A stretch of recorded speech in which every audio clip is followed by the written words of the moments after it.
Welcome to another video, everyone. Today I've got a ton of tips to share with you to win more games in Call of Duty Warzone.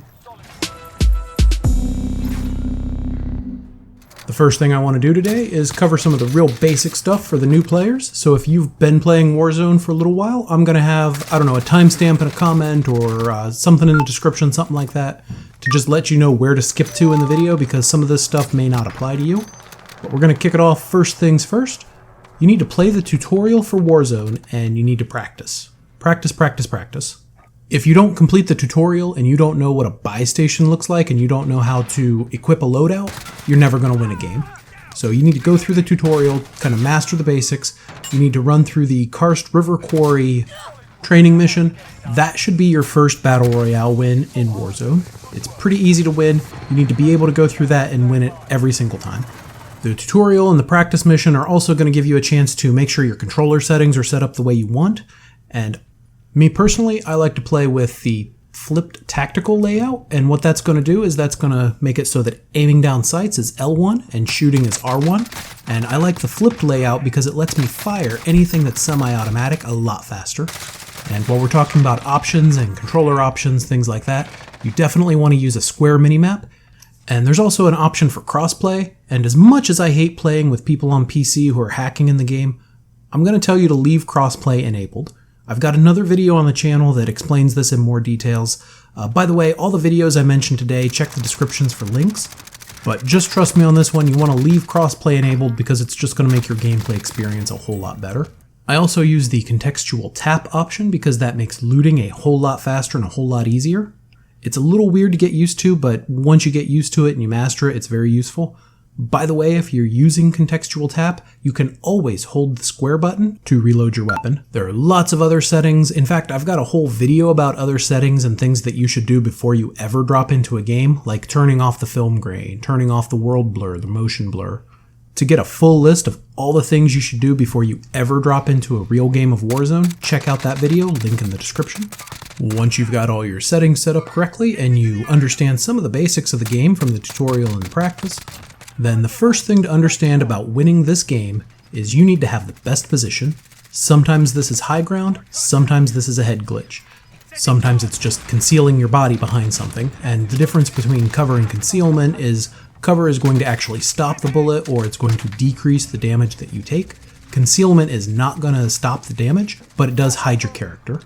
So there is a distinction between the two. It's important to understand, like if you're standing behind a tent, for instance, other characters can shoot through that just fine. They can't see you, but they can still tell that you're there because they're going to get a hit marker if they hit you. But about the best thing you can do is have high ground behind cover on someone, like if you're behind an air conditioner at the top of a building and somebody's down in the middle of a field with no cover except, maybe a bush or something for concealment, you're going to win that gunfight 9 times out of 10. You also need to learn, there are a few different ways you can rotate in a Battle Royale game. Since I'm covering so many topics today, I don't have time to talk through the details of all that, but there is a video from a different YouTuber named Iceman Isaac. It's a wonderful video. He talks about something he likes to call the pinwheel rotation. I call it walking the storm. Same basic idea. And if you watch that video, it's going to teach you everything you need to know about how to effectively rotate, get lots of kills, and win more games. Another skill that is vitally important in Call of Duty and any other first-person shooter game is called centering. And you want to practice proper centering. I don't see nearly enough people talking about this, but what you need to do is put your gun sights where you think the enemies are going to be. And this means don't walk around with your gun pointed at the ceiling or pointed at the floor. What you want to do is you want to be pre-aiming corners at chest or head level so that if an enemy were to come around that corner, you'd be able to put the first shot into him. And that leads me into my next point. In Warzone, you almost always want to be aiming for headshots because they do an immense amount more damage than body shots. And for most of the assault rifles and SMGs in the games, you get something like a 40% bonus for headshots. In some cases, it's much more than that. So headshots, very important. You want to be training to get the headshots as much as possible. And because those headshots are so incredibly powerful, you want to make sure that you're not just standing still. You don't want to stop moving and give a sniper a chance to get a headshot on you, because it could be the last shot you ever take. And speaking of snipers, they are very strong in Warzone. You want to practice with a sniper, you want to level up one of the sniper rifles. I would recommend the HDR, but the AX50 is fine too. And you want to level that up far enough that you can put a really good set of attachments on it. And in addition to practicing your sniping, you want to have a versatile skill set, and you want to be able to use multiple weapons. You need to be able to use SMGs in short range, assault rifles and sniper rifles for mid to long range combat. And this is especially true at the end circle. You want to have a long range and a short range weapon, because you never know where that final enemy is going to be, and you want to be ready for him. And even if you're playing the free version of the game and you don't have the full retail version of Call of Duty Modern Warfare, you want to become familiar with all the weapons in the game to avoid getting a pickup weapon that you don't understand or you don't know how to use.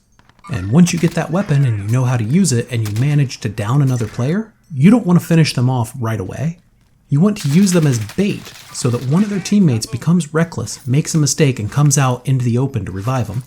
Now, of course, if the player you just downed is about to get into cover or about to be revived by a teammate, then of course finish him off.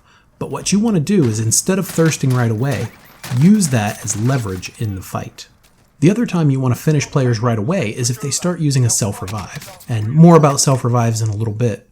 But a downed enemy on the other team is a great time to push them with everything you've got.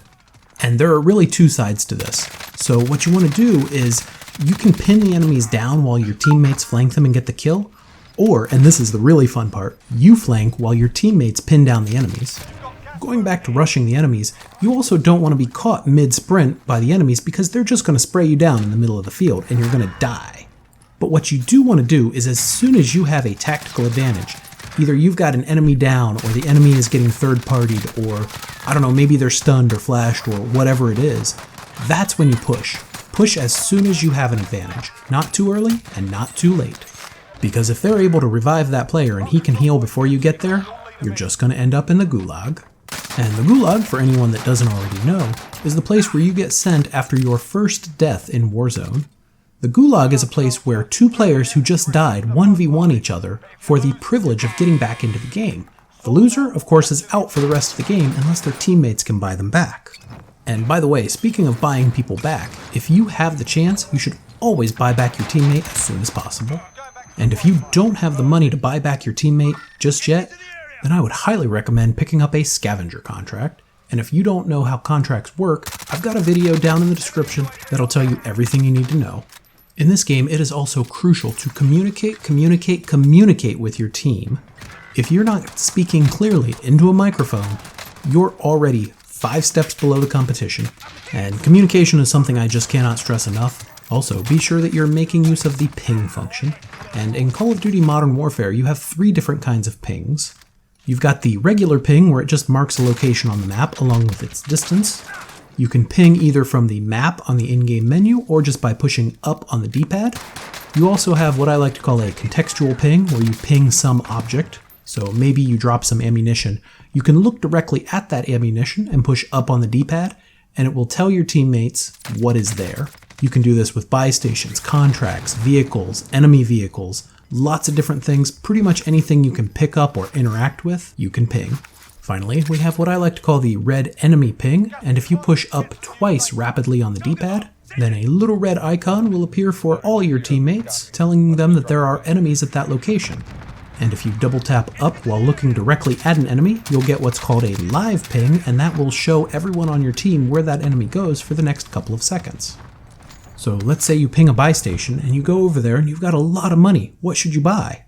Really good choices are loadout drops, self-revives, UAVs, armor boxes, gas masks. Those are all very strong things. You can use those every single game, literally every single game, to help you win.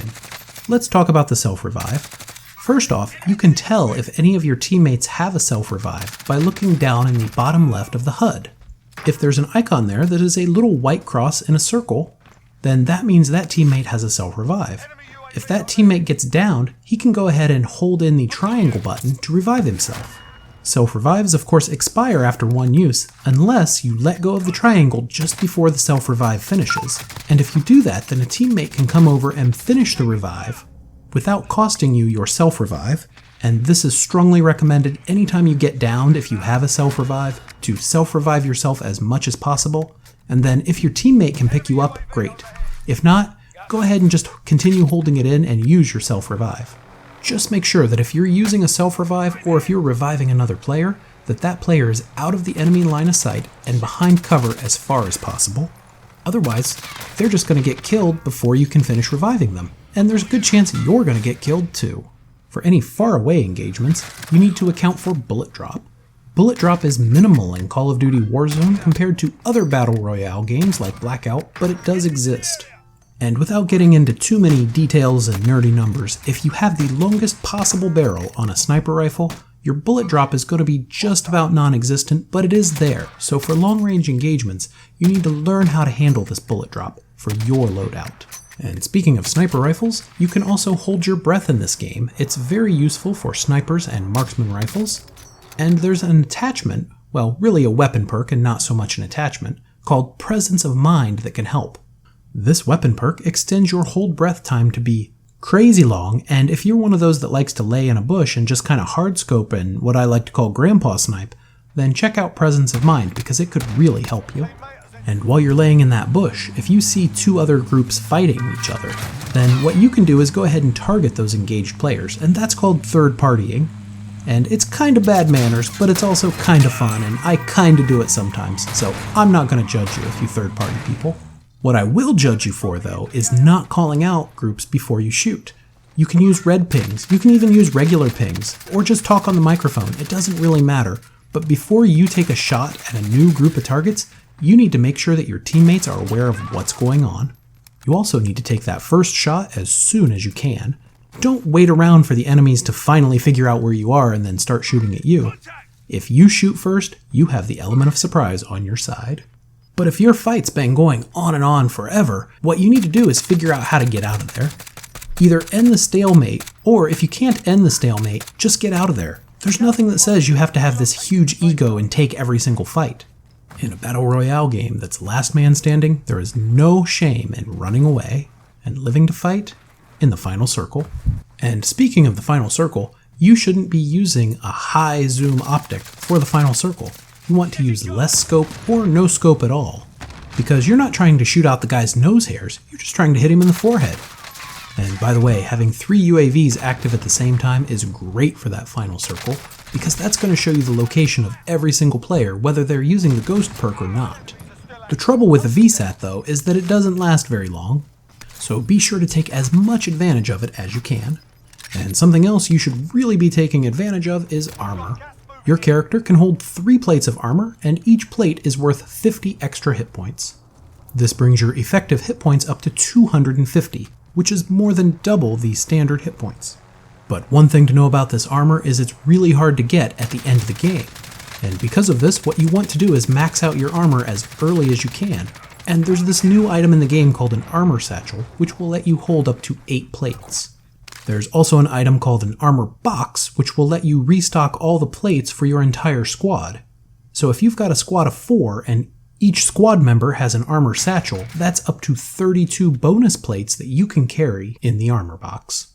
Of course, Warzone wouldn't be a Battle Royale game without some form of gas, storm, whatever you call it, the out-of-bounds area that will kill you if you're in it for too long.